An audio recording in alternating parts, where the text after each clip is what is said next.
I mentioned a couple times when I started playing Monster Hunter World as a completely new player to the Monster Hunter franchise, I dropped the game a couple of times. And I feel like a lot of other players have also done the same thing. Were it not for my friend to help me play throughout the game, I might have dropped the game overall. So I want to tell you guys my experience of playing Monster Hunter World and the reasons why I almost dropped out of the game. Before playing Monster Hunter, I would play any other game just like any other gamer would. I would play games like Devil May Cry or God of War in terms of hack and slash, because if you look at what Monster Hunter is, it's basically like a hack and slash. But there's just something different about Monster Hunter when it is compared to those other games. And at the time, I wasn't really playing a hack and slash at the moment. I was playing Destiny. At that time, I would be consuming a lot of Destiny content. I would be grinding my ass to get the strongest weapon or the best armor piece to get my character to be as strong as possible. The reason why I would compare Destiny with Monster Hunter was because of the grinding aspect of both games. The ability to fight enemies in either game would allow you to get stronger. However, as obviously the majority of you guys know, is that they're both entirely different games. Obviously in terms of game genres, you know, one's a shooter, one's a hack and slash, but what really sets them apart is the way their armor works. In Destiny, you would look at whether the armor would provide you more defense, and then you would just simply equip that on. You would also look at the rarity of the armor to see if it was good or not.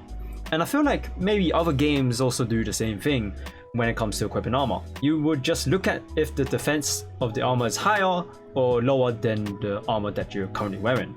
Although Monster Hunter does have that feature of looking at whether the armor piece will provide you more defense or not, it also throws at you resistances against specific elements.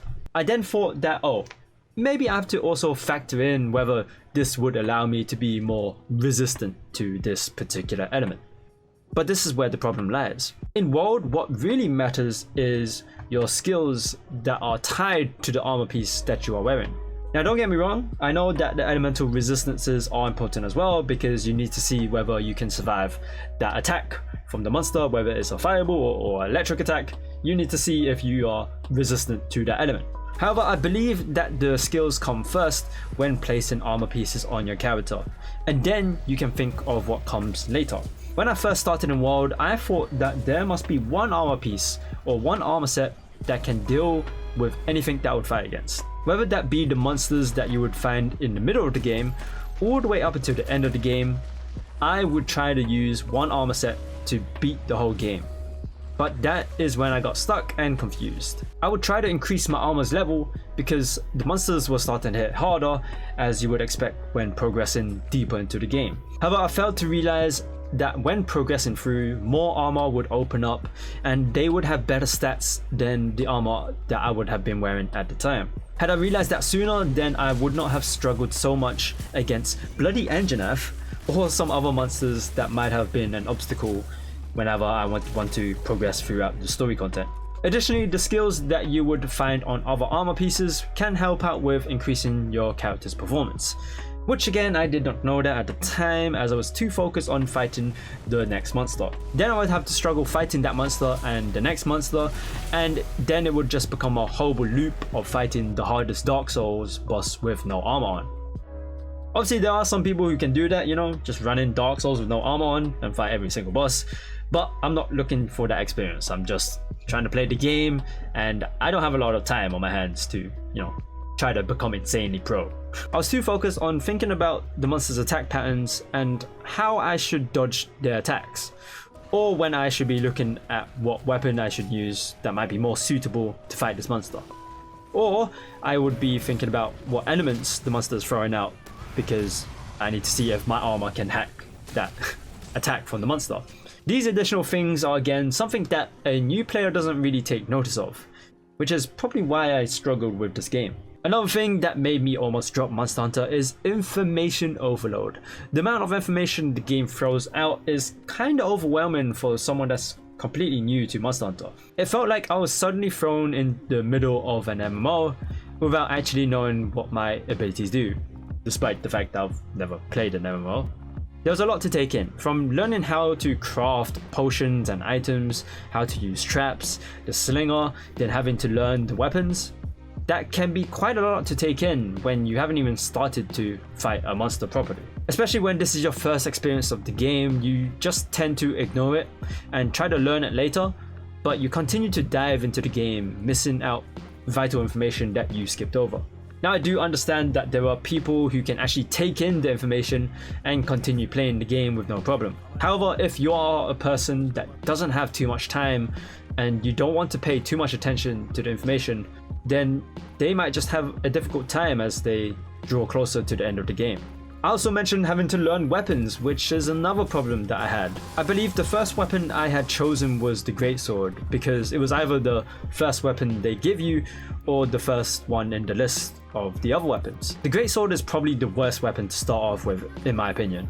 The clunkiness and slow pace of the Greatsword felt horrible to play with as a new player. Coming from high-paced games like the majority of first-person shooters, the Greatsword is extremely slow, and you feel like you have to land every charged attack on the monster. However, you end up missing your attack, and then you get hit, and since you don't know what is a good armor to have, you just end up dying. The amount of times that you miss your attack can be disheartening. Now, there is the option of just doing a normal attack with the Greatsword, but it feels like you're doing baby damage, which obviously feels useless. The Greatsword was horrible to use, and again, there are people who can handle it as the first weapon. I would say, dude, you're an absolute legend for using this heavy weapon that caused me to die 10 times over. Although, where I'm at right now when it comes to using it, I'd say I'm somewhat decent, despite the toxic people that would rate my Greatsword skills. It was just a clunky feeling when it comes to holding a few of these weapons, and combat doesn't feel fluid. Even with something like the dual blades, where it is the most quickest weapon to use, there are some attacks that require full commitment to do them. Then you're stuck trying to do them, and then the monster slaps you to death and it's game over. Now obviously you do need to know when is the best time to do these types of attacks by looking at the monster and predicting what the monster will do. But again, you don't really know that as a new player, which goes back to the fact that you need to understand the monster's movements and know when it is safe to attack. But that requires, again, time. Time for you to understand each monster's attack patterns.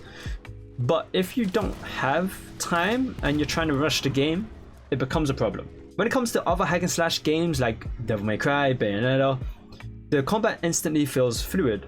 From the get-go, the combat introduced in those games felt normal, and I expected it to be the same in Monster Hunter, but it's somewhat different. I'd say the combat in Monster Hunter is definitely much more than just straight up button mashing, but more of when is the best time to start attacking the monster with whatever weapon you're using. Using potions and other items was another thing that I found difficult when it came to playing the game. The item bar is a pain to use when you are in the middle of a battle. The amount of times that I would get hit where I would be looking to find my potions while the monster is on my case was ridiculous. The item bar is a horrible thing to navigate. I still have problems with it even to this day. I barely use it. I only use it a couple of times for equipment and traps. But for potions, I would use the wheel. Which, thank God, I have heard that the other Monster Hunter games did not have the wheel. And if that is the case, then my God, you guys, Jesus Christ, you guys must have been suffering all that time. In the end, I think the things that cause me the most problems is the clunkiness and the information overload.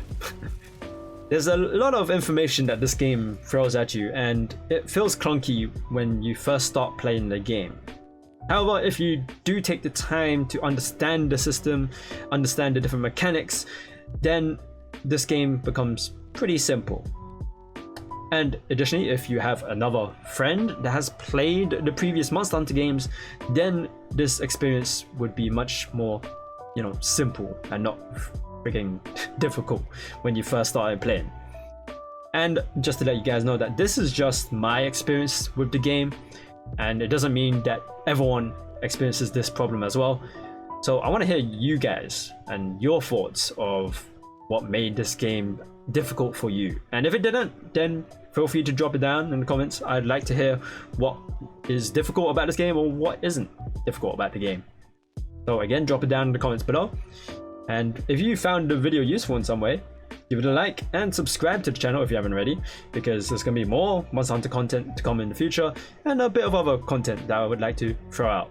So be sure to hit the subscribe button. And you should follow me on my Twitch, link is down in the description box below. You can talk to me live there and see me play some of these games. So it'll be great to, you know, chat to you there. And you should follow me on my Twitter for any other channel updates. I like to tweet out some nice stuff every now and then, and you get to hear my thoughts rather than me making a video on it. Whatever. Be sure to follow me on my Twitter. That's all I have. Thank you guys for watching, and I shall see you guys later.